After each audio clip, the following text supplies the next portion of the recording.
Greetings, barbecue family. Welcome to another live episode of the Backyard Smokemaster Barbecue Podcast. I'm your host, Kenyatta Robinson. Happy Friday. I can't believe it's already January 31st. One a month is already gone in 2025, but I do hope that you are having a good year so far. And I'm very happy that you are spending some time with me today in what I consider to be the best hour of the week. This is the hour that I get to hang out with you guys live and talk about my favorite subject, barbecue. So I welcome you all who are tuning in. Appreciate you. Feel free to jump in. As I always say, you guys are the engine. Your comments are the engine that drives the show. And let's get in here and say some hellos to some folks who are watching. I appreciate the comments and you guys digging the introductory music. Appreciate that. Always good to see you, Bruce, aka Correctional Officer for Lockdown. Good to see Joe Silva, Q Bellies, and I'm gonna talk about Joe in a few moments. Let's say hi to Paul. Good to see you. And wow, all of you guys are also members of the Backyard Smokemaster Society, so I do appreciate that. And here's another member. Here's Jeff. So greetings to you all. I appreciate you all for tuning in. So let me get right into it for today. I do want to talk about gravity charcoal smokers. You know, I'd heard a little bit about them. I knew that they kind of function like a pellet grill, pellet smoker.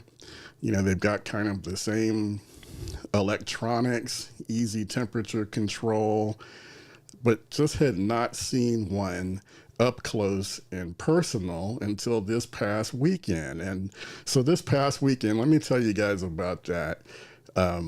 Joe Silva of Q Bellies Barbecue had invited me, and he'd been trying to get me to come down and cook with him, ever since, he's been a friend. He was my first guest on the podcast. And, whenever we interact, Joe was always, encouraging me to come down, wishing we could get together and do that. So I was thrilled, and I made a point, to go down to Southern California and hang out with Joe for his birthday. And I think what they do is a really cool thing. And let me actually get a picture of Joe up here. Let's see. So actually I have a picture, and this is the Backyard Smokemaster Society. Like I said, this is our membership, kind of like Facebook, but not on Facebook. It's very specific to barbecue. And let's scroll down here. We got some posts. There he is. There's my man, Joe. So very cool thing that they do in Southern California, Joe. And I think they're like the story wrong, but I guess a couple of years ago, 12 guys who all, are passionate backyard barbecue pit masters, they decided to try and get together on a regular basis, cook barbecue, hang out, chop it up, just have a great time together. And admittedly, that's kind of hard to do every month, and now it's kind of trickled down to where it's more like occasions. Like if it's somebody's birthday, they'll have this gathering. And that's exactly what happened this past weekend. So it was Joe's birthday came, and he hosted the party. And boy, let me tell you, I know a lot of people think that I have a pretty good layout in my backyard when it comes to grills and smokers. My setup ain't got nothing on what Joe's got going on. He's got the perfect setup. He's got all types of grills and smokers, just about every variety that you can think of. And, the guys came, they hung out, folks cooked. Joe made me do some cooking over a live fire, which is something I had never done before. But man, I had a great time, and I know you guys, um, like Jeff and Bruce, are always talking about trying to get me to do the pig picking party. Well, Joe did it. He did it. As you see in this picture, he's got this massive offset smoker, and he had, I think it was like a 30 to 35 pound hog in there, and he was smoking that thing all night. Unfortunately, I couldn't stick around to the very end. It was getting cold. It was dark. It was rainy. I had Janine with me. She actually ended up catching a cold, and I could tell she was suffering. So I kind of had to bail. Um, but I did see some pictures. I saw some video, and it's just as you would imagine. And it just, everything was awesome. And everything that I tried, all the food was awesome. So big shout out to you, Joe. I really appreciate you encouraging me to come down and hang out with you guys. And boy, I'd love to actually try and do something similar up here in the Bay Area, whether it's with Backyard Smoke Master Society members or others. But that was a really, really good time. So while I was there, Joe has a master built gravity smoker, and he had it going. It was set up. He asked me to do a tri-tip. Didn't tell me it was Wagyu, which I've never even tasted before, but that's okay. So I put the Wagyu tri-tip on and finished it off over live fire. But it gave me a chance to see the Master Chef, the Master Chef smoker up close and personal. And boy, I was impressed. I was really impressed, and I decided that what I'd like to do is actually take a closer look at the benefits of gravity charcoal smokers. So that's what we're going to get into today. Let's see. Let me get into the comments, though, because I see a lot of stuff going on. Let's see what we got. Let's see. It sounded like maybe there were some issues with the stream. I know a lot of times, when you live stream, I know on YouTube, I'm not sure about Facebook, but if you're catching us on YouTube, I know sometimes the connection can be a little rough at the beginning. So hopefully we've gotten through the rough patches there. Let's see, because Bruce said that his connection was buffering. Old Fashioned Coffee Pot said his. Just to kind of give you guys an overview of gravity charcoal smokers. So there are a lot of benefits. I really, I don't know if there are really any cons. From what I could tell, just seems really ideal. But similar to a pellet smoker, a gravity charcoal smoker gives you a set it and forget it experience. And what that basically means is consistent temperatures. So just like a pellet smoker, it's got like an electronic controller, and then it will do all the work for you of making any adjustments in terms of the oxygen that's coming into the firebox to make sure that it stays within an acceptable range to keep the temperature exactly where you want it. So consistent temperature, precise temperature control. And I found it, and I saw this with my own two eyes, it is very ideal for long cooks. Here it says large charcoal hoppers can hold enough fuel for up to 10-12 hours of cooking, which is ideal for low and slow barbecue sessions. I did take a peek inside of Joe's, inside of the hopper there. It was filled with lump. He had it rolling at 275 degrees, and it was not churning through the charcoal. So Joe, you'll have to let me know if at any point during the day, the night, if you had to go and refill it. But from what I could tell, it did look like it was definitely going to last for that amount of time. Hopefully you guys can see this comment, but Joe said, it was an honor to host and hang with you. Such a good time with all the people and food. So glad I got you to cook open fire. Good times, bro. It was definitely a good time. Definitely appreciated, love having that experience. Absolutely. And Old Fashioned Coffee Pot says, I enjoy hearing the pros talk. My smoking experience consists of 4 briskets, some good, some not so good. The 3 turkeys I did were awesome.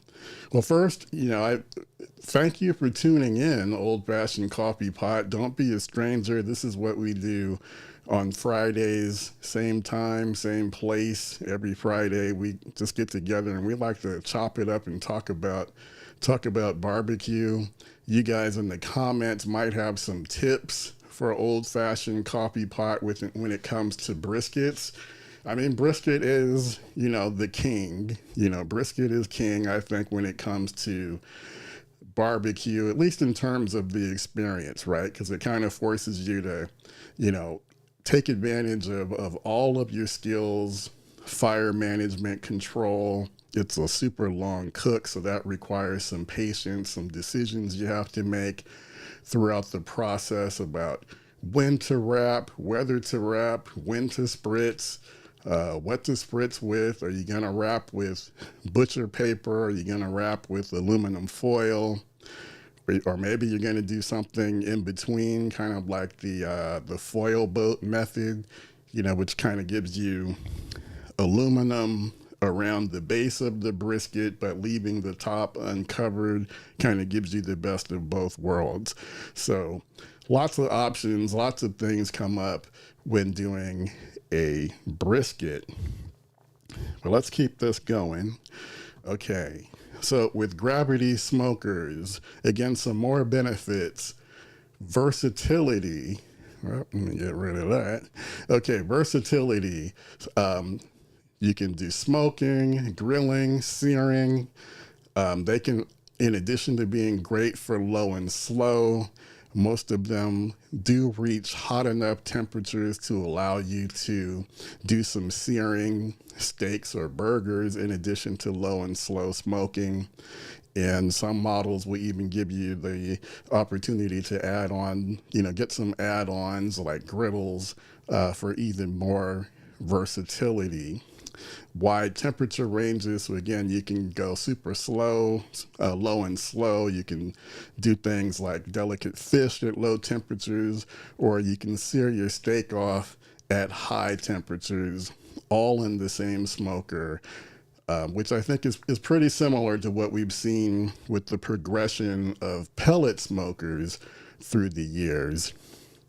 All right, Joe says, I think we used 1.5 bags of lump plus a couple of wood chunks intermixed. This was over 10 hours. Absolutely insane.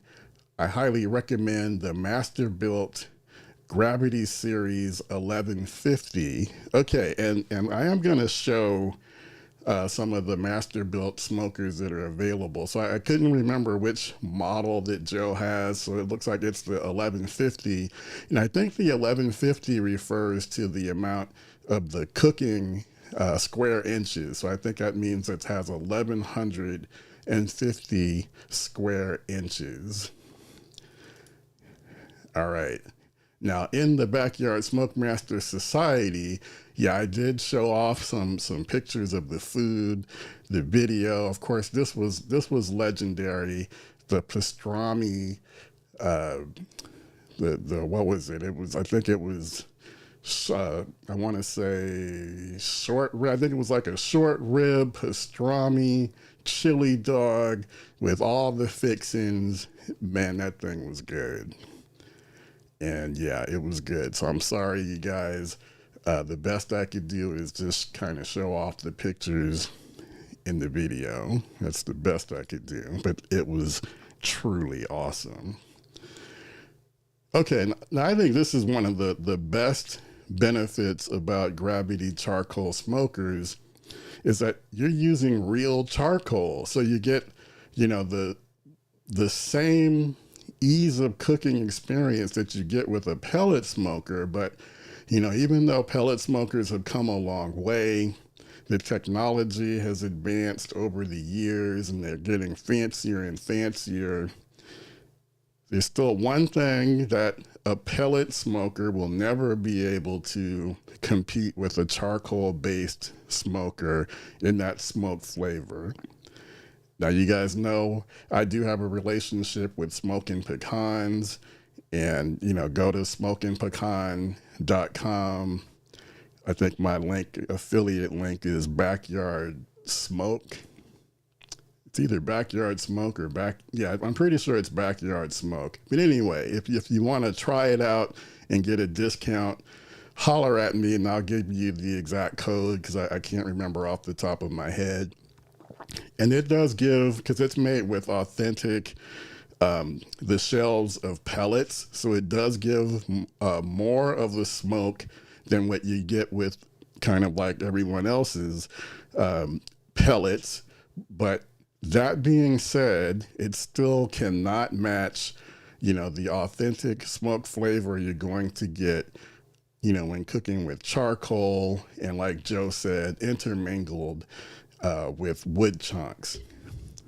Just no comparison. So I think this is a huge, huge benefit for the gravity smokers.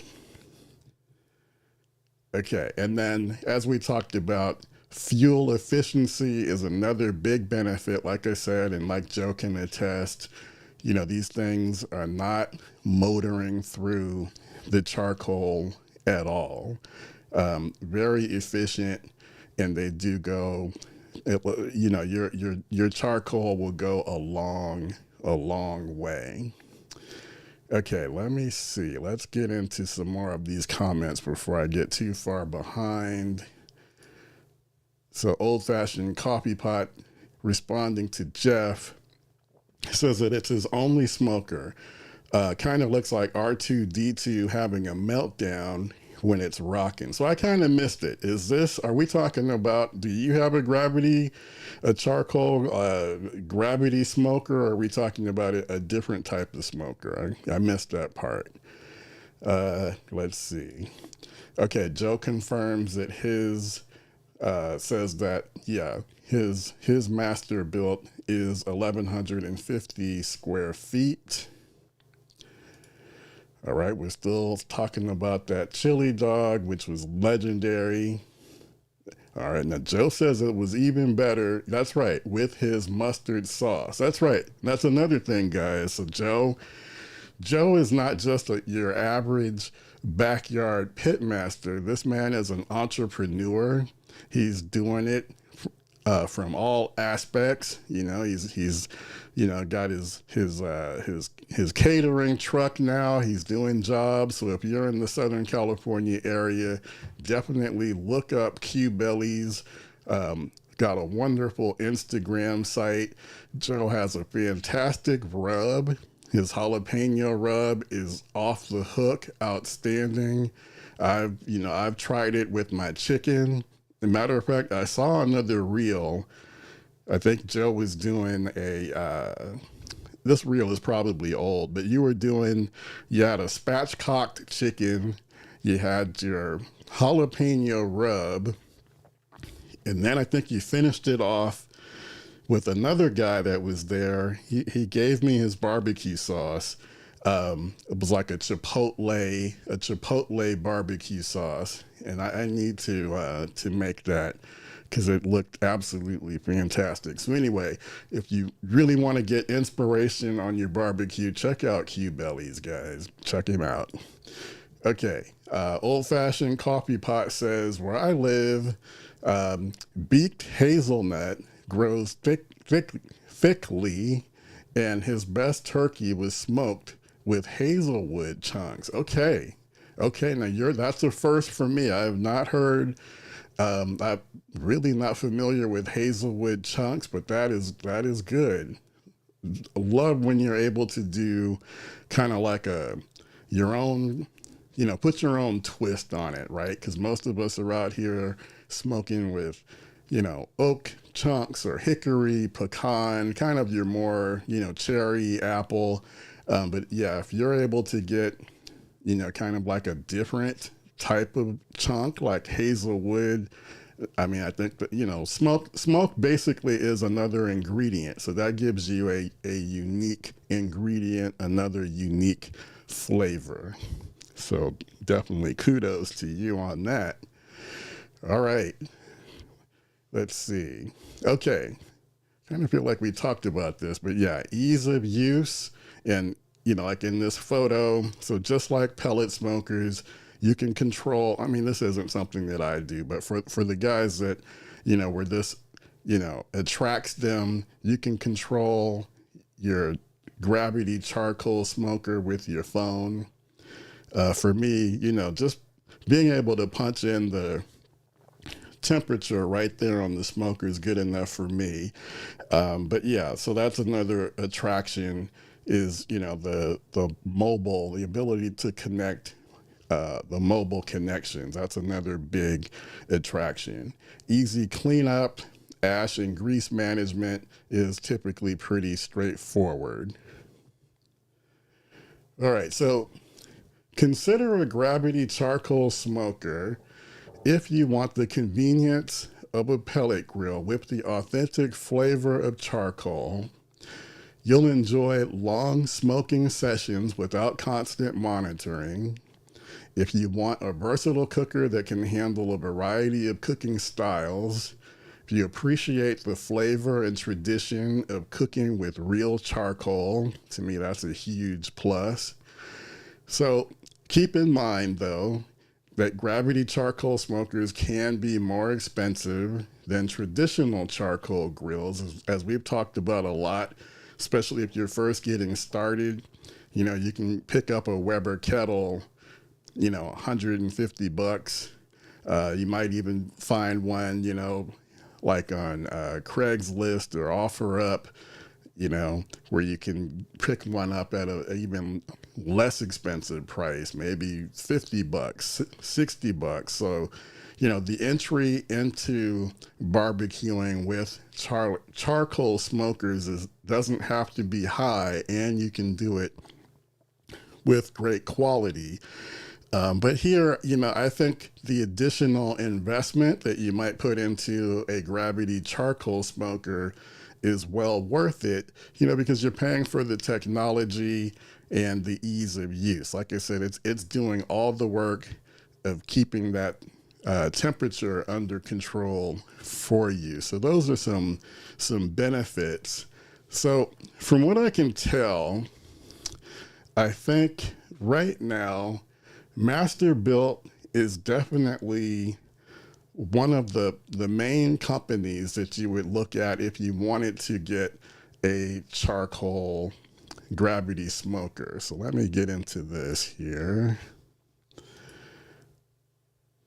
So over on their website, and they do have a number of different models. So Joe has the Gravity Series 1150, and that goes for $1,000.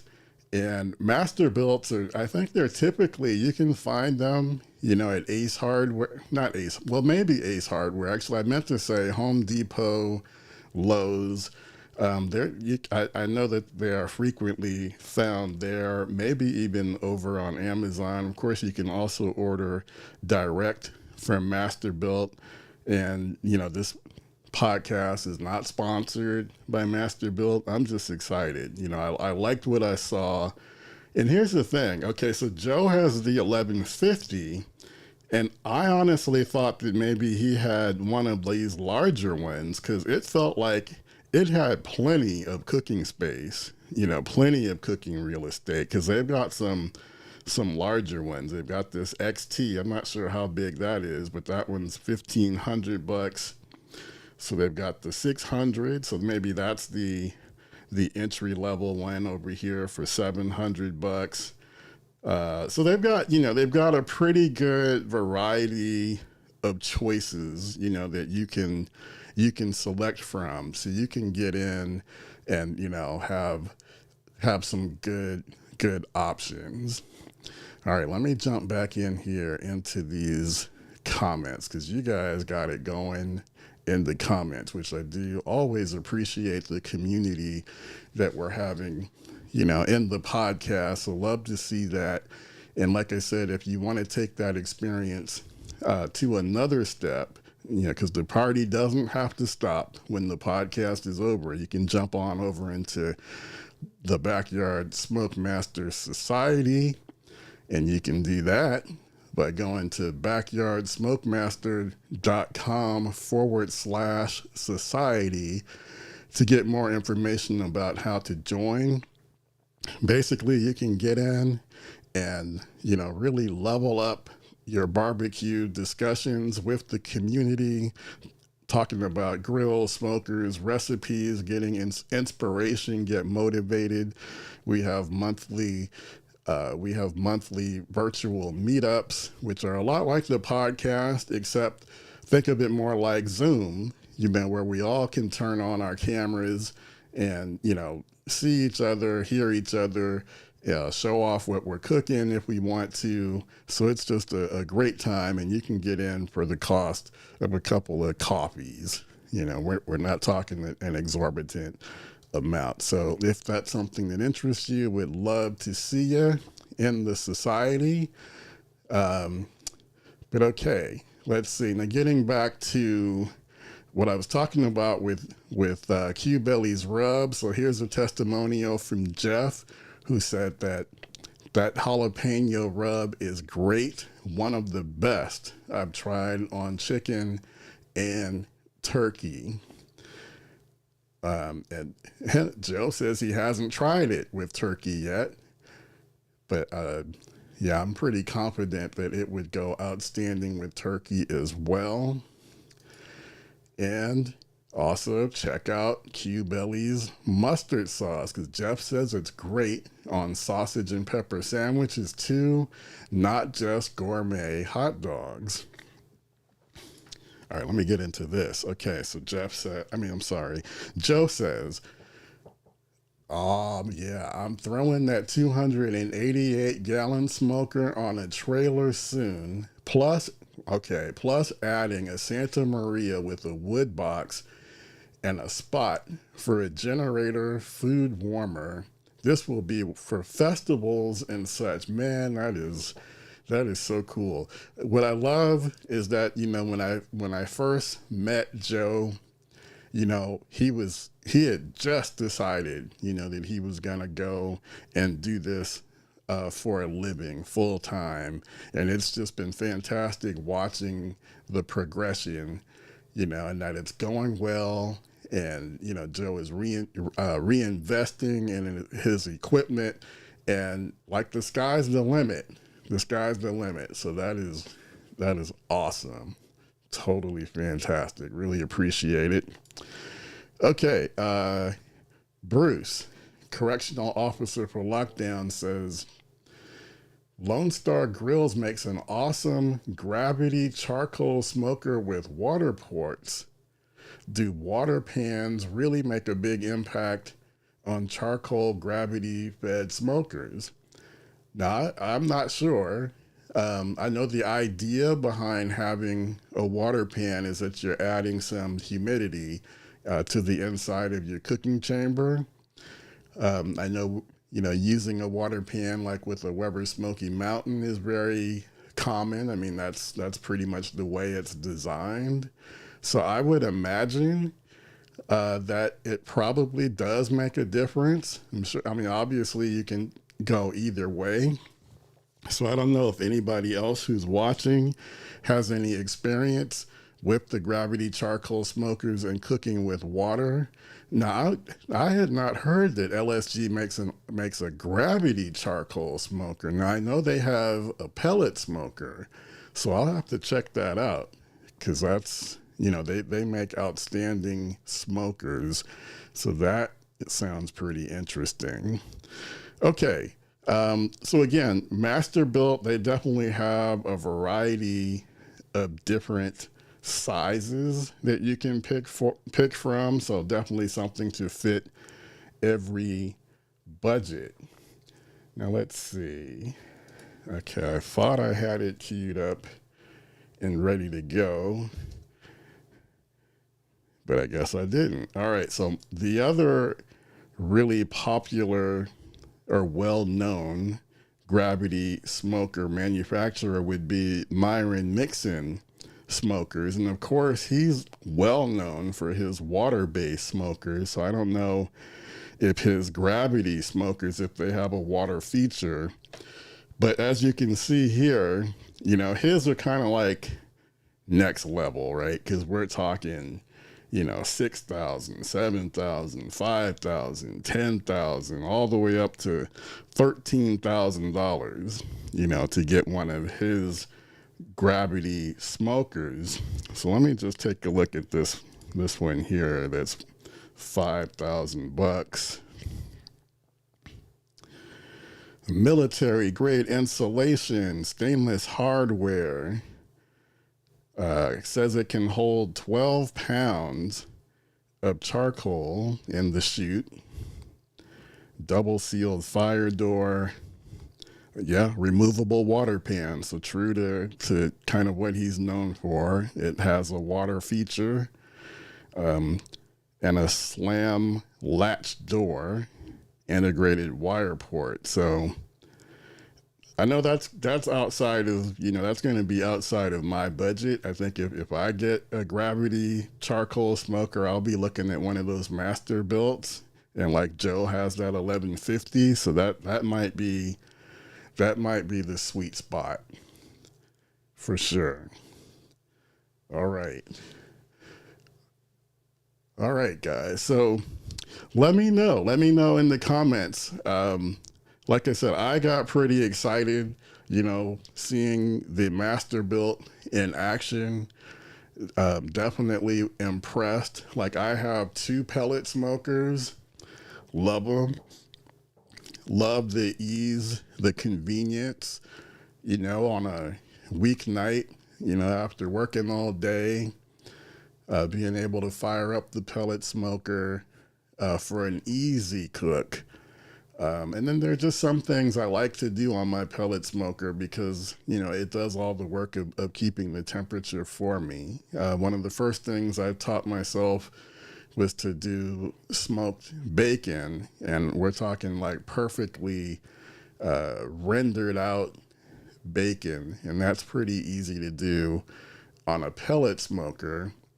But from what I can see, the gravity charcoal smokers offer all of the exact same features, benefits of a pellet smoker, but again, they're just easy to use, and then they also provide that added benefit that you're actually cooking with charcoal. And what I also liked from what I saw with Joe, and I assume that, these can take both briquettes and lump. I mean, pretty much everything can usually take briquettes, but he was using lump charcoal with his. Now, lump typically burns hotter than briquettes, but even so, Joe had it set at 275. And I'm assuming, I don't know, Joe, if you've used lump charcoal with yours, have you gone lower? Have you tried to do 250 or 225 using lump charcoal? Would love to know. So again, let me know in the comments, are you guys, if you are thinking about getting a pellet smoker. So typically what I would say, like I hear people, talking about maybe getting a gas grill. And then I would always say, don't bother with gas. If you want something that's set it and forget it, easy to use, get a pellet smoker instead of getting gas, especially now that pellet smokers can do both low and slow, and they can get temperatures, up over 400 degrees. Some can get, up to 500 degrees. So, they're able to get plenty hot now. But now that I've my eyes have been opened about the gravity smokers, I'm thinking, don't just stop at a pellet smoker. you should also be considering a charcoal-based smoker as well. So, okay. So that's, those are my 2 cents on that. All right. Now, again, we don't have to just talk about these charcoal smokers. If there's something else you have a question on, definitely throw it in the comments while we're here. If I don't have an answer on it, I'm sure there's somebody in the comments that might have the experience with whatever it is that you're thinking about getting involved with. All right. So Joe says, actually, let me see if I can make that a little bigger. Hopefully that'll make it easier to read. Okay, Joe said, I've had the Char Griller Gravity series before and now the Master Built. The Char Griller was great, but this Master Built is on another level. I love that I get that charcoal wood flavor while chilling. And what I found actually is, Char Griller and Master Built, they're the same company. They're one and the same.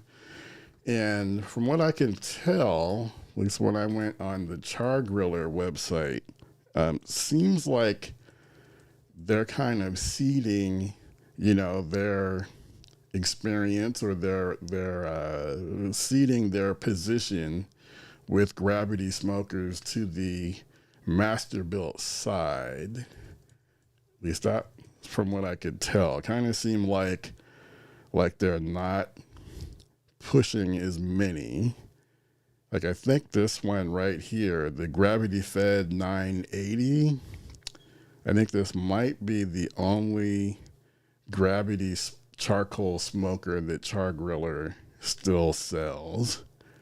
And then I don't know, like I said, I know they're made by the same company. I don't know what the difference, or kind of like what how they differentiate themselves. I mean, I kind of get the sense that maybe Master Built is kind of considered the step up.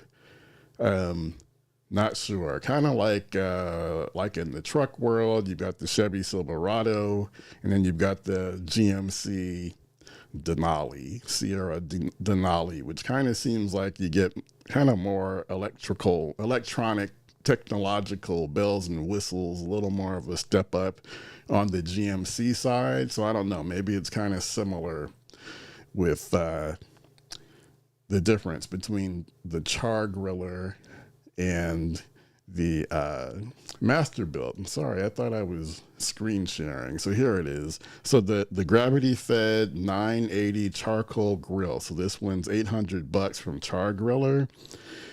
And like I said, I think this might be the only one that they're still selling. Looks like you can get it at Lowe's. So even on their website, it doesn't even look like it's something you can order direct, from Char Griller at this point. And then Joe says, I haven't done anything other than lump, only because lump is my thing. And I think there are good reasons, to stick with lump, additives, more natural, kind of, exactly, what kind of smoke you're imparting onto your food. Says, I usually only use briquettes to use as a base in my offset or searing steaks sometimes, but the Gravity will only be fed lump. Yeah, totally get that. And I lean more towards lump as well. I mean, I do have briquettes, and usually nowadays when I use my offset, I don't even use the briquettes anymore in the offset. I'm trying to think. Don't really have too many like dedicated use cases for briquettes.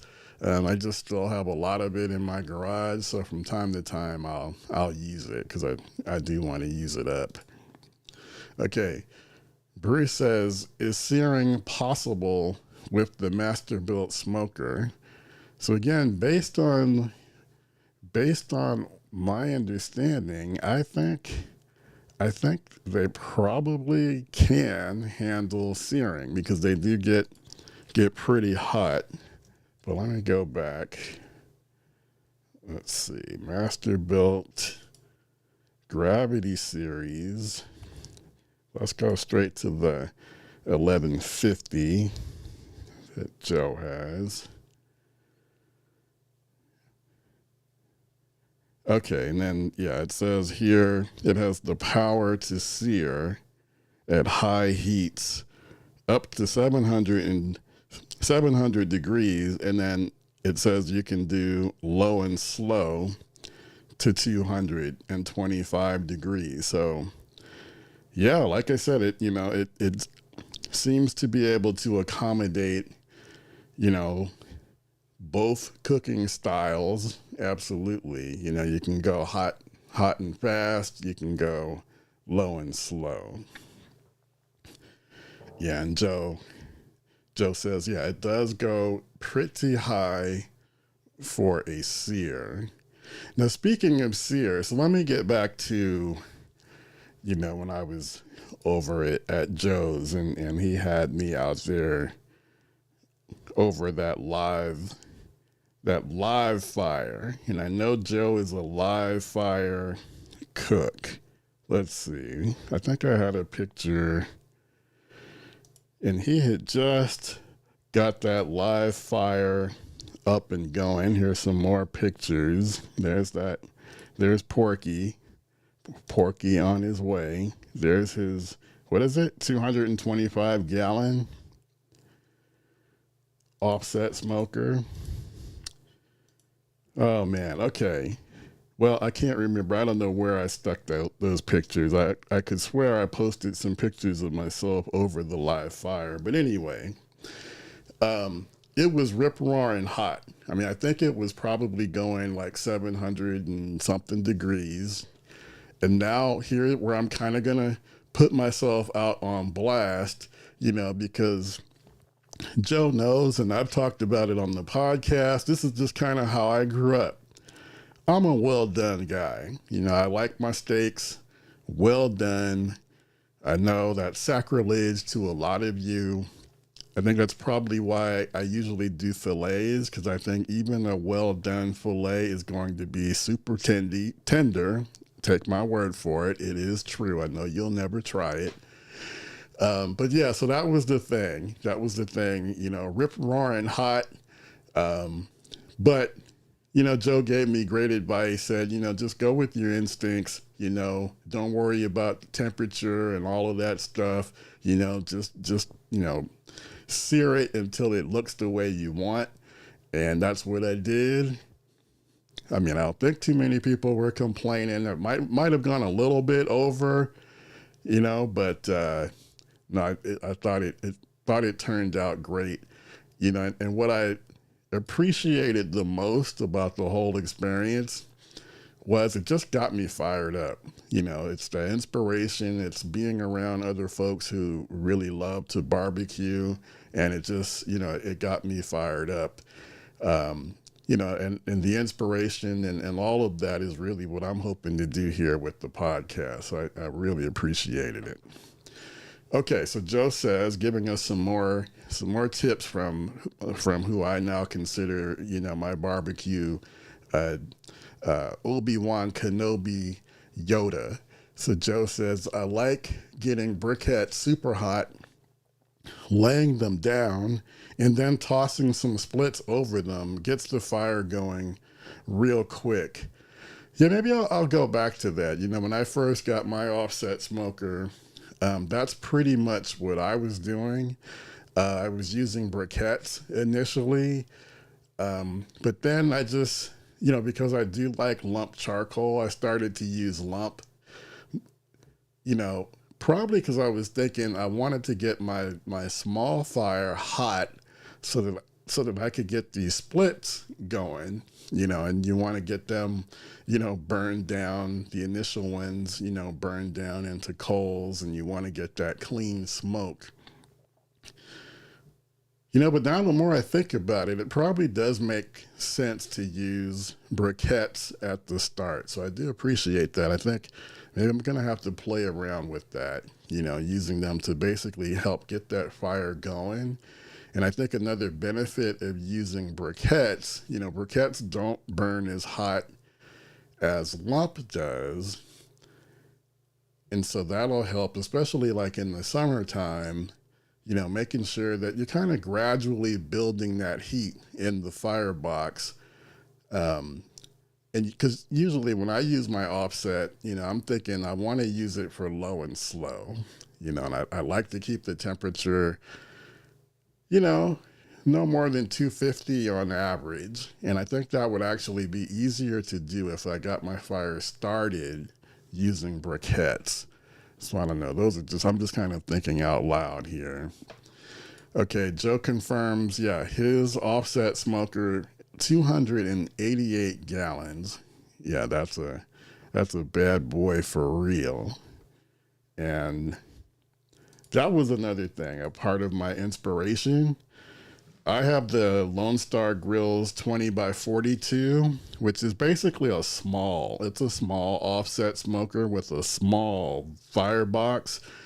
Really, the wood splits that you put in it should be really no more than 10 inches long. Anything longer than that, you're going to have some problems. Ideal to put them inside of like a V-shaped crate. What's the word? Fire. I don't know. I'm blanking on the word, but basically you want to have like the metal thing. It's kind of shaped like a V. You put your coals in there with your wood splits, and the idea is that it's going to help you contain a small fire, a small controlled fire.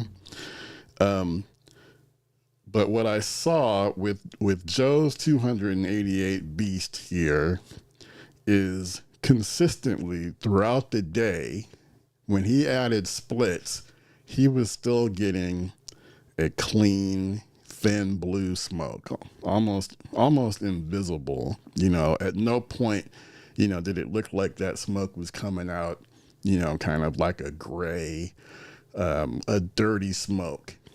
So I'm also now convinced not just about the benefits of gravity smokers, but I'm also convinced that larger offsets like this 288 gallon beast, once you get that fire going, it's going to be easier to have a controlled, clean smoke. And then, of course, you saw it. It's large. So you're able to have things like a whole hog, which I think I can get a suckling pig into my LSG. I think one as large as the one Joe was smoking is probably going to be a challenge. And then also just being able to keep the temperatures really low and slow can be more of a challenge with a smaller offset than a larger one. And another cool thing is that with Joe's offset, it was easy for him to basically have like two zones. Kind of had a cooler side over on the left, and that's where he started his hog, on the left side. And then when he wanted to kind of ramp up the cook, after it had taken in some good smoke flavor, good color, he moved it over to the right side, which is closer to the firebox, where he was able to have hotter temperatures. So I don't know what the difference in temperature was from the left to the right, but I know that it was definitely enough to definitely make a difference. So you had two distinct zones. All right, Joe convincing me that tri-tip came out great. So I appreciate that. And kudos to him, because Joe had pre-seasoned it, and that's probably why it turned out great. I'm pretty sure he probably used his jalapeno rub. So yeah, that was the easy part. Let's see. With regard to this 288 gallon smoker, Bruce asks, how many probes do you usually use on that 288 gallon Bradley tank of yours? And is that smokestack collapsible? So I don't think that the stack is going to be collapsible. And that's another thing that I like, is that it's a nice tall. It's a tall smokestack, so it's going to be drawing that air across the smoker, which facilitates the separate cooking zones. So, Joe gave me a lot of inspiration, and I'm trying to decide what my next smoker is going to be. Is it going to be a charcoal-based cabinet smoker, maybe a master built, maybe a larger offset smoker? I don't know if it's going to be 288 gallons, but kind of got me thinking. All right, and the funny, Joe says, probes aren't welcomed near that tank. So we're doing old school, traditional style, no probes. And I imagine that even if you wanted to put like a wireless thermometer in there, probably not going to get good signal readings, because we're talking good old-fashioned American steel. Yep. All right. Yeah, the smokestack stays firmly in place. So if you are thinking about an offset smoker, a large one like this, you definitely need to make sure you've got, the real estate inside of your yard to accommodate it. And yeah, state it just like a true grill general, the true Yoda. Barbecue Yoda. That's Joe. Q bellies. Okay, Jeff asks, do you warm the split up off to the side or on top of the firebox before adding it? I've heard it helps them catch quick and keep the smoke clean. So I've got my thoughts on this, but let me see what Joe said. Yep, I have splits on the firebox in this picture. Always have them hot and ready to add. Yeah, so I agree with that. Definitely. You want to add your splits. You want to pre-warm them, because then when you do add them to the fire, they're going to light really fast, and that's just going to keep everything rolling like a well-oiled machine. And yeah, you can either put them on top of the firebox, or another option, especially with a large firebox like what we see from Joe, is you can put it off to the side. You have your fire going, a small contained fire, and then there's usually enough space off to the side of where your fire is, where you can put a split to get it warmed up. But yeah, either way, off to the side, on top, definitely get your splits ready to go. All right, old-fashioned coffee pot said, yep, man, that's a sweet smoker. I totally agree. All right, guys. So I hope this podcast was inspiring to you, as inspiring to you as it was to me last week when I was out there hanging out with Joe. Again, I really had a great time, and I look forward to coming back down. And everybody was cool. Really nice group of guys. Everybody just loving Q, and it always speaks to what I say about people who are passionate about the art, the science of barbecue. Just salt of the earth people, nice people. We're trying to make good, outstanding food that's going to make our friends and our loved ones happy. So hopefully you took some inspiration from today's show. Again, come back if this was your first time, like old-fashioned coffee pot. I think you might be a new viewer, so definitely welcome you to come back and hang out with us again next week. same time, same station. And again, if you want to keep the party going, you can get into the Backyard Smokemaster Society. Check us out. Go to backyardsmokemaster.com/society to get more information. Thank you all for tuning in to tonight's episode. This is Kenyatta Robinson. Take care. Get out there. Enjoy your grills and smokers. And I will see you very soon.